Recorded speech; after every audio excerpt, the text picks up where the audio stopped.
My name is Maya. I am 32 years old. I have a husband. His name is Daniel. We have a daughter named Lily. She is 6 years old. We have lived together for 9 years. I loved Daniel deeply. I trusted him with all my heart. I believed he would never hurt me. I thought he was an honest man, but I was wrong. It was a weekend. I had a cold, so I stayed home to rest. Daniel said, "It's Jake's birthday tonight. I'll be late." I smiled and said, "Okay, have fun." I watched a little TV and fell asleep early. But while I slept, something else happened. Something I didn't know. Something that would change everything. The next morning, Daniel was quiet. He didn't say much during breakfast. He looked at his phone. He looked out the window. I asked, "Are you okay?" He said, "Yeah, just tired." But something felt off. I watched him closely, but he avoided my eyes. Later that evening, my friend Nina came over. She was at the same party. She looked nervous. "Maya, I wasn't sure if I should tell you, but I saw something last night." I felt cold all of a sudden. "What do you mean?" I asked. "Daniel, he was dancing. With someone. Close. Too close. It was his ex, Clara, and I saw them kiss." The room spun. I felt like someone had punched me in the stomach. "Are you sure?" I whispered. She nodded slowly. When Daniel came home, I waited by the door. I didn't cry. Not yet. I looked straight at him and said, "Tell me the truth. Was Clara at the party?" His face changed. He looked frozen. Guilty. "Yes," he said quietly. "Did you kiss her?" Silence. A long, heavy silence. "Maya," he started. "I was drunk. She came close. I didn't plan it. It just happened?" I said. My voice was shaking. "You kissed another woman, Daniel." He stepped closer. "It was one stupid kiss. That's all. I love you. I love Lily. Please don't let this destroy us." I picked up his bag. I walked to the door. "Get out," I said. "This house is mine, and you made your choice." He didn't fight. He looked broken. But he walked out. Lily was staying at my parents' house that weekend. I was glad she didn't see our fight. She didn't need to hear shouting or see me cry. After that night, Daniel called me many times. He sent long messages. He said, "I love you. I'm sorry. Please give me one more chance." But I didn't reply. Then his mother called. She spoke softly and said, "Maya, please don't be angry. All men make mistakes. My husband also had a girlfriend once, but I stayed, and now we're okay." I took a breath and said, "I don't want to live with a man who kisses other women." She said, "Think about Lily. A child needs her father." I replied, "Lily can still see her father, but I don't want him as my husband." Some people told me I was too serious. Some said I should forgive him, but they didn't feel what I felt. I didn't want to sleep next to a man who kissed another woman. I felt hurt. I felt dirty. I felt alone. Yes, I still loved him, but love is not enough. Trust is more important. And he broke that trust. Now, I live alone with Lily. I am not always happy, but I am calm. No more lies, no more pain. The next morning, Daniel came to the house. He stood quietly at the door, holding a small bouquet of white lilies, my favorite. His eyes looked tired. His face was pale. He didn't look like the confident man I once knew. He looked broken. He whispered, "Can we talk, Maya?" I hesitated. Every part of me wanted to shut the door, but I opened it. Just a little. He took a slow breath. I made a terrible mistake.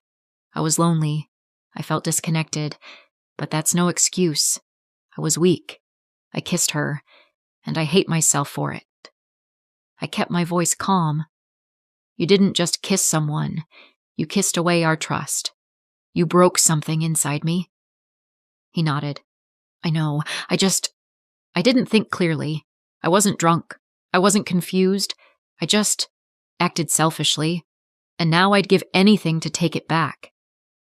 I said, "You can't. You made a choice, and now I'm making mine." He looked down. "I miss Lily.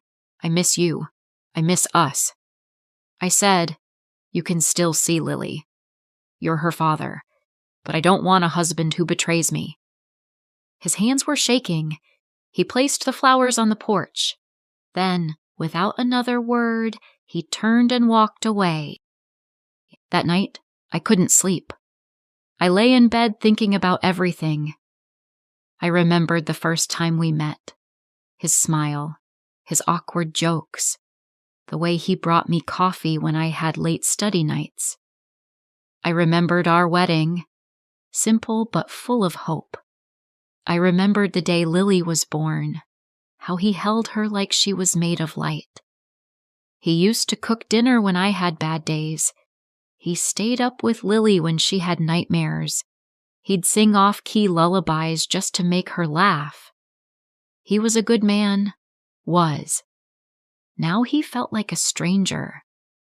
The next few days passed slowly. I didn't answer his calls. I needed space. I needed silence. But he didn't give up. He sent messages every day. "Maya, I miss our family. I'm sorry. I can't sleep. I can't think. I love you. Please, talk to me." One night, he sent a longer message. "You don't have to forgive me now. Maybe not ever, but I'll wait. Not because I'm sure you'll come back, but because I know I deserve to wait. For the damage I caused, for the pain I brought.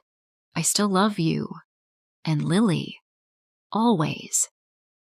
I read it 3 times. My hands trembled. I hated that I still cared. I hated that a part of me missed him. But I also hated what he did. The next weekend, he came to pick up Lily. She ran to him, her eyes lighting up. He brought her a new book, the same series he used to read to her before bed. I watched from a distance as they laughed together. My throat tightened. He was still a good father, but that didn't mean he was a good husband. Later that day, after ice cream and park swings, he came to talk again. He said softly, "I won't ask you to forget, but I want to prove I can be better." I shook my head. "Words won't fix this."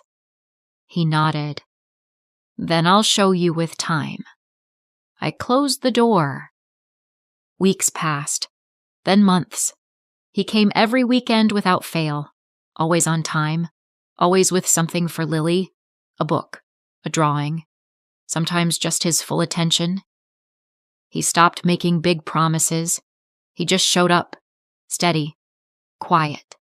He didn't try to win me. He just tried to be better, and I noticed. He started volunteering at Lily's school events. He helped her with homework. He even learned to braid her hair. One sunny afternoon, he came early. Lily was playing outside. He asked if he could help clean the garden. I nodded. We worked in silence for a while. Then he said, "Maya, I still love you. I know I broke your heart, but I've been rebuilding mine, without lies, without excuses." I didn't answer at first. He continued, "You're not the same. I see that. You're stronger now, and I admire you for it." But if there's even the smallest place in your heart that still remembers us, I want to earn it back." I looked at him. He looked older, wiser, quieter. Not the man who kissed someone else, but not quite the man I married either. I glanced at Lily, chasing butterflies, her laughter rising like music in the air. Something in me softened. I said, "I'm not choosing you because I need you.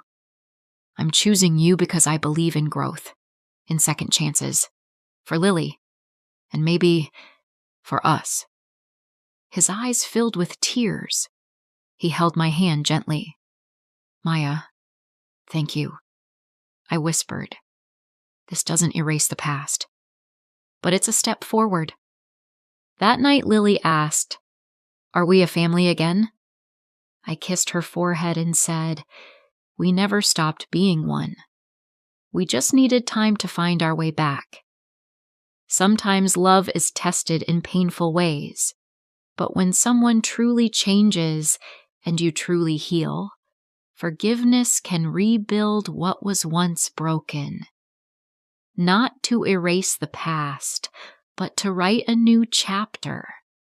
If you liked this story, please like, share, and subscribe.